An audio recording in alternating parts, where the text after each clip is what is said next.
Little Things season 4 is here.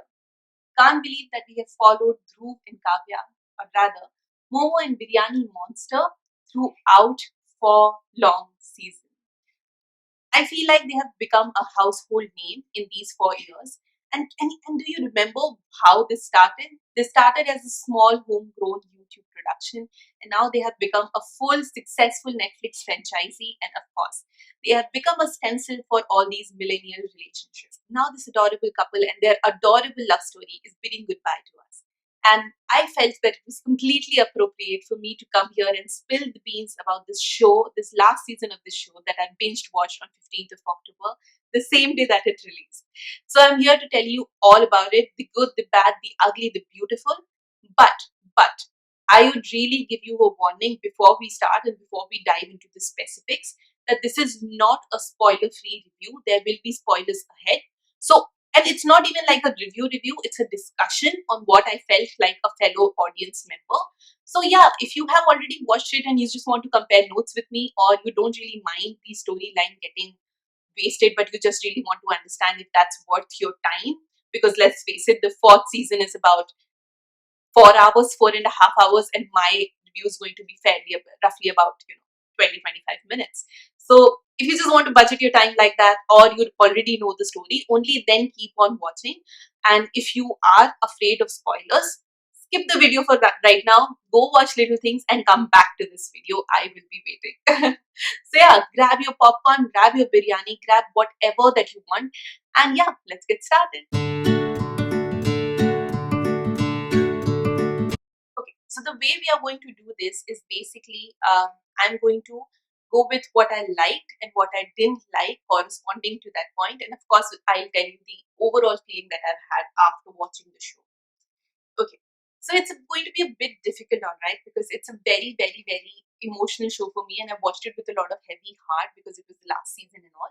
And of course, there are emotions involved, but I'm going to actually give you like a pure analysis of what I thought as a logical audience member, okay? Or I'll try to. So the entire USP of this show from the beginning has always been the heart that it carries, right?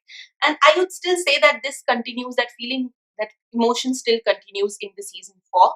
So if you have been a very loyal, emotionally connected audience member to this show, you'll still like it because that heart, that chemistry between the characters, it's still very much there.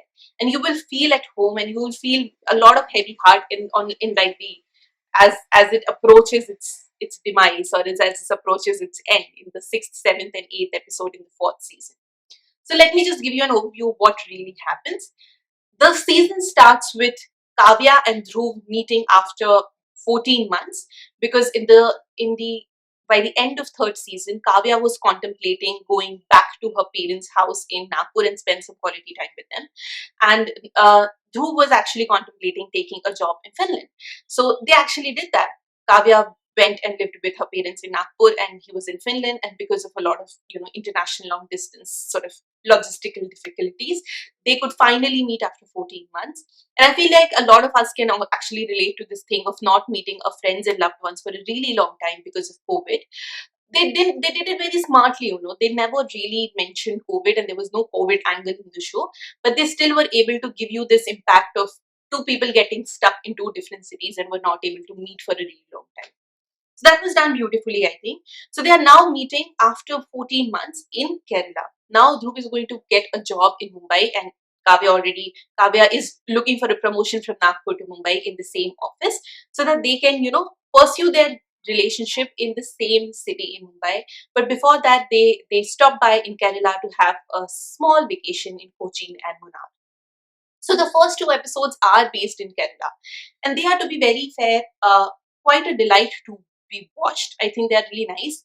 The cinematography is goals. Okay, I felt like for a person who has never been to Kerala, I really want to just pack my bags and go and visit these churches and human library in Cochin, and go and look at the lushes of Munnar and have a boat ride in a random lake out of nowhere and get that bus ride and everything.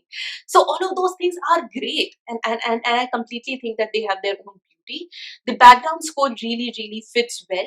The background score has never been too prominent in Little Things, but whenever it's put, I would give it to the makers. It's always apt, and it never looks forced, and it fits the scenes and the story and whatever is happening completely properly.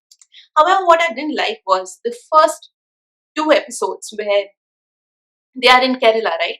The entire driving force is the cinematography and the background score and the fact that they are in this beautiful place.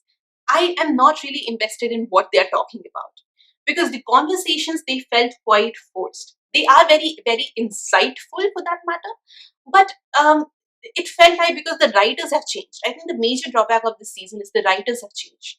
Dhruv Sehgal is not writing the show anymore. Dhruv Sehgal, who is, I think, Dhruv in this show also, and he's the main character. He was also the writer of the past three seasons. And the concept is completely his, but he has not written the fourth season for some weird reason. Um, and because of that, I felt like somebody was given this instruction that the writer has to be changed. So just go and watch the three seasons and try to imitate the writing styles. The writer, A, they have not brought anything new to the table, and B, they have just tried to imitate his style of writing. And because of that, these insightful conversations that Kavya and Dhruv usually have in the past three seasons also, in past three seasons they fit the scenario. Here they looked forced and unnecessary, and they looked like cut, copy, paste. Like, in all three seasons, they have gone and visited other places. There has always been an element of travel. Like in season one, they take a road trip. In season two, they go for a wedding, and afterwards they take a trip. And in season three, they meet in Bangalore when he goes for a long distance. And in all these three things, they're having difficult discussions. In during their road trip and during their trip to the vineyards, they are having a discussion whether Kavya should continue with her job or not. In season two, they almost break up, and they are forced to reflect on their entire relationship. And in season three, they are having this discussion about the impending long distance and everything. And those are very, very difficult conversations to have. But it didn't really look forced. Here, even though, of course, if you're meeting someone for 40 after 14 months, you would have a lot to talk about. But it felt like whatever they were talking about was just reading off the script, which I absolutely didn't like. So first two episodes for me were the strongest, were also the weakest. Um, and at the same time, there were a lot of other things that bothered me about the show. Mostly it was unnecessary plot holes. See, the acting, the chemistry, and everything is still there, but there were just like an unnecessary plot holes and plot twists, because, to be very fair, I felt like they didn't really have a lot of material to work with. They knew they had 3 points, right? They meet in Kerala and have a vacation. They shift back to Mumbai, and then there's an entire marriage angle that they need to deal with. But there were so many unnecessary, like, plot twists that were added without any kind of sense. They don't really contribute anything to the main storyline. My least favorite was, or the worst one was, the entire plot about Kavya having a back problem, which really didn't make sense to me. Okay, so she starts having a backache, so she applies for a promotion from Nagpur to Mumbai branch, which gets approved, and she gets a job and she has to start in a week.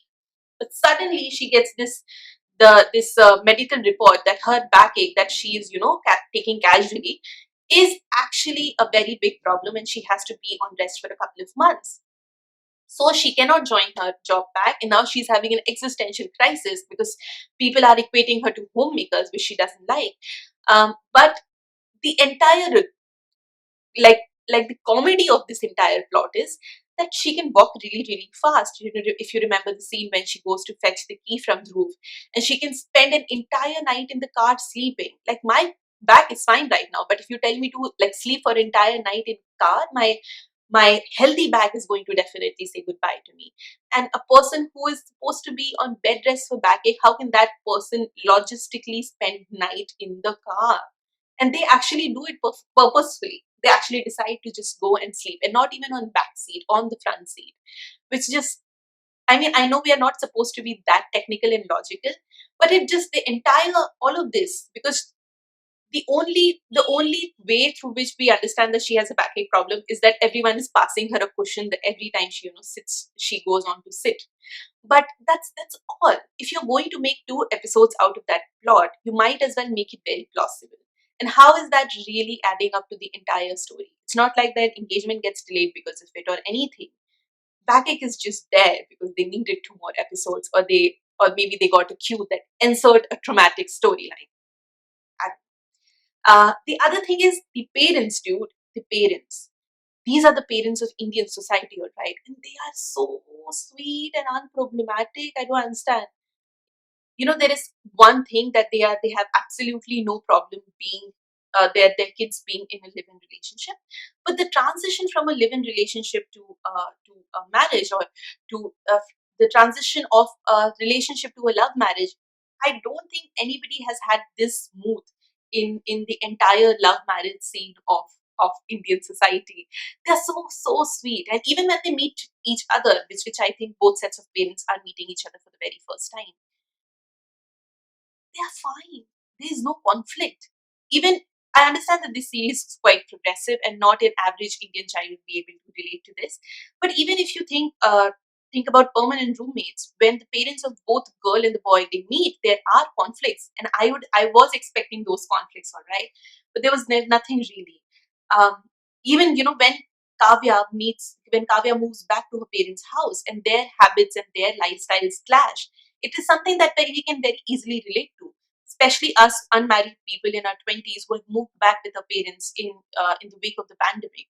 Our habits and our lifestyles are crashing, and we get that. All of us are working from home and stuff.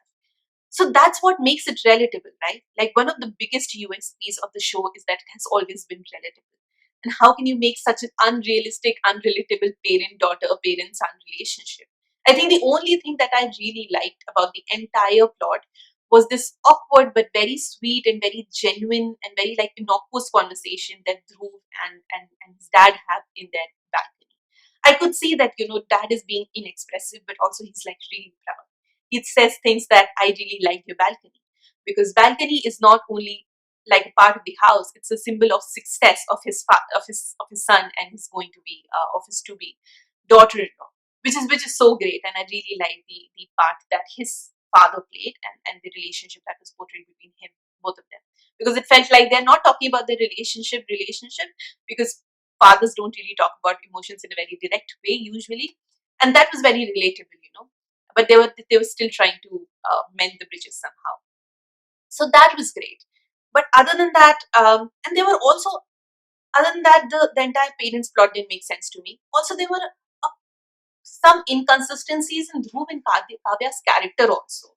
See, Dhruv and Kavya are not characters anymore. We have seen them for 3 seasons and we know them as people. If tomorrow someone says that Dhruv is super athletic, or like, I don't know, man, like Kavya is reckless with money or something like that, you would feel that these character traits are quite like out of character for these people, because we know them for past 4 years. Like the fact that Dhruv has short temper, or the fact that Kavya is really independent and fierce. It felt like they were just added and they were not really fleshed out in the earlier seasons. Like, I know the fact that Kavya is quite independent, fierce, ambitious, and all of that was highlighted a little bit in season 2. But in the rest of the seasons, and except one or two instances, I feel like most of the show has always been a lip service to that trait. We never really see her in her element at all. Even when she almost loses her job or whatever, she never really, takes that charge back. She never comes out of it. We never know what happened to her employment scene, because if somebody is as fierce and competitive and as ambitious as she has been portrayed to be, or she herself claims to be, she should have done something about that entire employment scene in that competitive way. Because if somebody is competitive, usually not even in real life, but also if somebody is depicted as competitive in real life, we see that competitive side shine through even outside the purview of their professional life, which is not the case here. Similarly, the temper and rage issues were never really with Dhruv, except the fight that they had at the end of second season, where they both were yelling and they were literally in the middle of the fight, where it was quite legit for them to have temper at that time. Uh, Dhruv's like suddenly like has temper issues to the point where he's scratching Kavya's cornea. Also, it was quite weird that their conflicts were getting solved within seconds, and those conflicts are really idiotic and simplistic. But at the same time, when he scratches her cornea because he has a temper issue, or he has apparently a rage issue now, and it was only because of his carelessness, recklessness, they never really have a conversation about it. Like Kavya is so pissed at him because he's walking really fast in Munnar, but she has no problem that he has recklessly, even not with intention, if not with intention, but still because of his temper issues, has crashed her cornea. He really didn't see that she was just standing behind him when he was sorting his parcel, and he was more concerned about the fact that his fragile items were broken in the transit. I felt that if somebody would have scratched my cornea, let alone my boyfriend or a partner, and no matter if the intent was there or not, I would have a conversation. And that felt like, because it happens in the fifth or sixth episode, and they were so close to the finish line of marriage. They're like, let us slide, let us slide. They never have a conversation. Instead, insert the traumatic storyline of backache. So it felt quite out of the place, the entire thing. You know, the the the entire point of the show is little things, the little conversations that they have, which make it so unique. I would say the only two, three things that I really liked about the show is, again, as I told you, the conversation between Dhruv and his father in the balcony. And at the same time, the conversation that Dhruv and Kavya have about their children on the day, on the night they get engaged. It was quite nice, because it felt like, when she says that, would that be a deal breaker for you if in future I decide not to have those kids? And he's like, deal breaker kya hota hai yaar? And it really, Dhruv's personality was literally shining through it, and that's the Dhruv that we know, because he's literally this person who simplifies things to like a proper logic, right? Like to a baseline of logic, and that's what I felt. And yeah, it was quite like a very Dhruv-like line to say, and it was delivered perfectly, and I really like that conversation. For a person who is personally on fence of whether there is a utility or logic, if at all, behind having children, I related a lot with that conversation. And if I ever have that conversation with my prospective partner, I would want him to respond in the same way as Dhruv did. So the conversation really felt like there was a lot of heart in it, and it resonated with me. But at the same time, the other thing that I really liked is the entire plot of the engagement. There was no stereotypes or anything. They just go to the balcony where the party is going on, to their own little space, to their own little world, and she presents the ring. It's not like that he's going on his knees or anything. She presents the ring and he puts it, and then the engagement is over, and it's so beautiful and so like devoid of stereotypes. Even the next thing that they do, the ceremony that they have, it's just their parents and them. And this beautiful song from Yes Boss is playing, which has a lot of soul, because it was playing at the tea stall like a night before. And it was so romantic in its own particular way. And I felt like, as a die-hard romantic as I am, but also like a very logical person in other capacities, I felt that it was a very beautiful blend of it all. I also really like the storyline of Kavya actually going on and celebrating her birthday individually, her 30th birthday. And yes, she was at first appalled that Dhruv is stuck somewhere else, but then she found her own happiness. Hence, saying that even though she is turning 30 and even though they have been together for 6 years, they were able to keep their individualities intact. They find happiness with each other, and they find happiness alone as well. Because most of the times, when you live in a relationship for so long, your biggest fear is that, will I lose out on that individuality or not? And I think in a very roundabout way, but they actually did address that. And I think that's probably the only good part of the first two seasons, apart from cinematography and background score. So yeah, first two episodes of this season. So yeah, overall my feeling is that because of the change in writing, some things look quite forced, and some things look quite boring and ineffective. And sometimes you'll miss out on scenes, and you'll really not miss out on a lot of storyline, which is not really a good thing to say about the last season, or any season of any show. So yeah, that was quite disappointing in its own capacity. But yes, I think whenever it gets dull, the easiness and the breeziness of the show still keeps it interesting. And because the last three seasons have been so great, and we are already invested in that love story, and somehow these shows and these movies have wired us for us to actually be very happy about a conventional ending. So yes, the writers and the makers were also rushing towards like a very conventional ending, but we as viewers also wanted a very conventional ending, at least I did.